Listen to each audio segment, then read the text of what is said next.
صدر مشاعرہ جناب پروفیسر وسیم بریلوی صاحب، ہمارے آج کی اس محفل کے مہمان خصوصی عزت مآب جسٹس قمر حسن رضوی صاحب، justice high court, honourable justice high court الہ آباد یوپی، ملک کے کونے کونے سے آئے ہوئے شعراء کرام، اردو کے عاشق سامعین، ہندوستان کی تہذیب کے امین خواتین و حضرات، میں آپ سے مخاطب ہوں، میں آپ کا نمائندہ ہوں، میں لکھنؤ کا نمائندہ ہوں، میں اس تہذیب کا نمائندہ ہوں، میں اردو کا نمائندہ ہوں، اور میں اردو کے حوالے سے اردو کے بارے میں چند گفتگو کر کے آپ سے اجازت لوں گا۔ اردو محبت کی زبان، تہذیب کی زبان ہے، دلوں کو جوڑنے والی زبان۔ زیادہ تر دنیا کی زبانیں کسی بادشاہ کے دربار میں پیدا ہوئیں یا کسی حاکم یا کسی سلطنت کے فرمان سے پیدا ہوئیں، لیکن یہ زبان گلیوں، بازاروں، مسافر خانوں، فوجی چھاونیوں، صوفیوں کی خانقاہوں اور عام لوگوں کی میل جول سے، فارسی، عربی، سنسکرت، پراکرتی، ترکی اور مقامی بولیوں نے مل کے ایک زبان کو جنم دیا جو سب کی تھی اور سب کے لیے تھی، اور اسی لیے اس کا نام پڑا اردو، یعنی لشکر، جہاں سب ساتھ رہتے تھے، ساتھ بولتے تھے اور ساتھ جیتے تھے۔ اگر اردو نے لوگوں کے دلوں میں جگہ بنائی تو اس میں سب سے اہم کردار ہمارے صوفیاء کرام کا رہا، صوفیزم کا رہا، تصوف کا رہا۔ حضرت امیر خسرو نے اردو کو پہلے ہندوی کہا جاتا تھا، پھر ریختہ کہا گیا، پھر اردو کہا گیا۔ حضرت امیر خسرو نے کہا تھا کہ زبان ہندوی میں بات کرو کہ بات دل تک پہنچ جائے۔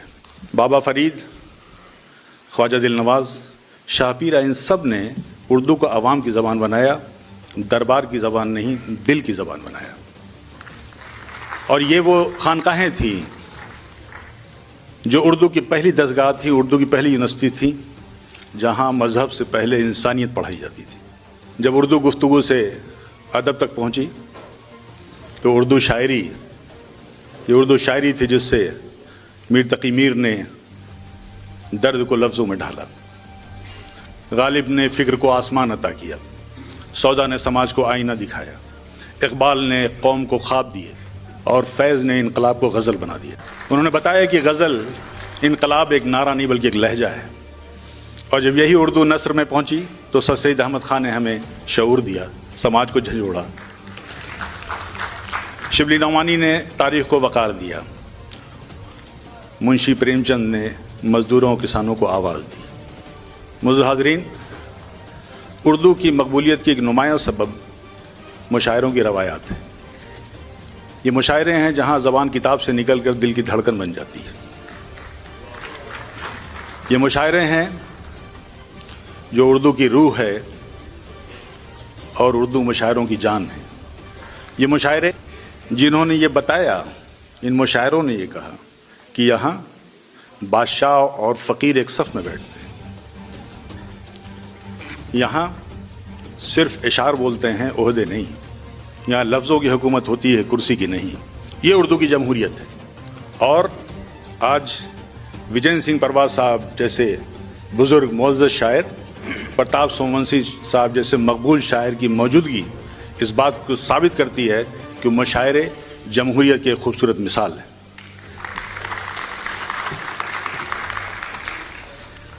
معزز حاضرین، یہ ہماری اردو ہماری مشترکہ میراث ہے، بزرگوں کی امانت ہے اور آنے والی نسلوں کا حق ہے۔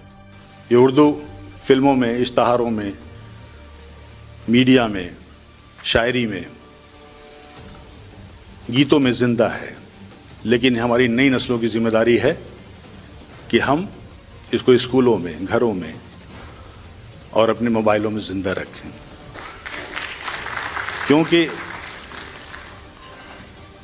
اردو سیکھنا ہے اس لیے نہیں کہ ادیب بننا ہے، شاعر بننا ہے یا روزگار اور نوکری کے لیے نہیں، بلکہ اردو سیکھنا چاہیے ایک اچھا انسان بننے کے لیے، کیونکہ اردو بولنا سکھاتی ہے، چیخنا نہیں۔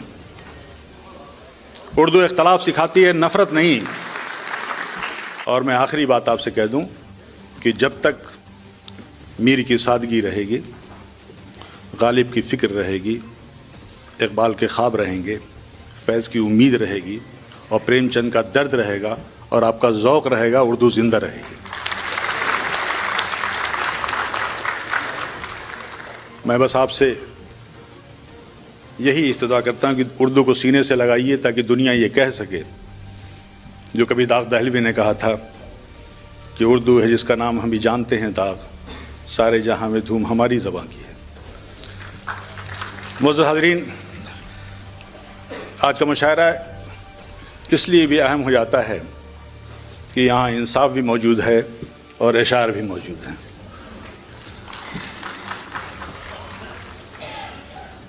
آج کے اس محفل میں ایک ایسی حیثیت، ایک ایسی شخصیت بیٹھی جس سے ہم فیضیاب ہو رہے ہیں، جو انصاف، وقار اور دیانت کی روشن مثال ہے۔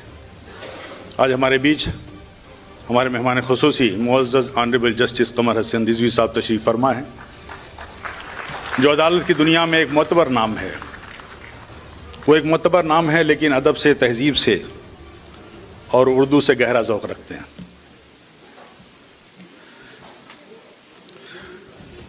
عدالت میں آپ فیصلے سناتے ہیں، لیکن آج آپ کو صرف یہ فیصلہ کرنا ہے کہ کون سا شعر آپ کو اچھا لگا۔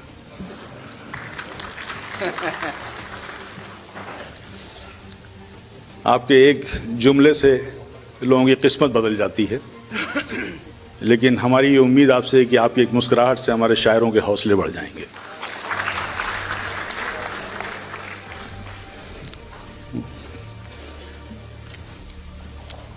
اصولوں پہ جہاں آنچ آئے ٹکرانا ضروری ہے۔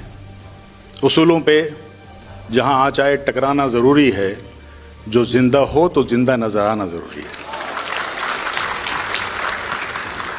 آج ہماری محفل اس لیے بھی بہت باوقار ہو جاتی ہے، خاص ہو جاتی ہے کہ اس میں ہم اس ملک کے عظیم شاعر، ادیب، دانشور کو اس کی ادبی خدمات کے لیے خراج تحسین پیش کرنے جا رہے ہیں، جسے دنیا وسیم بریلوی کے نام سے جانتی ہے۔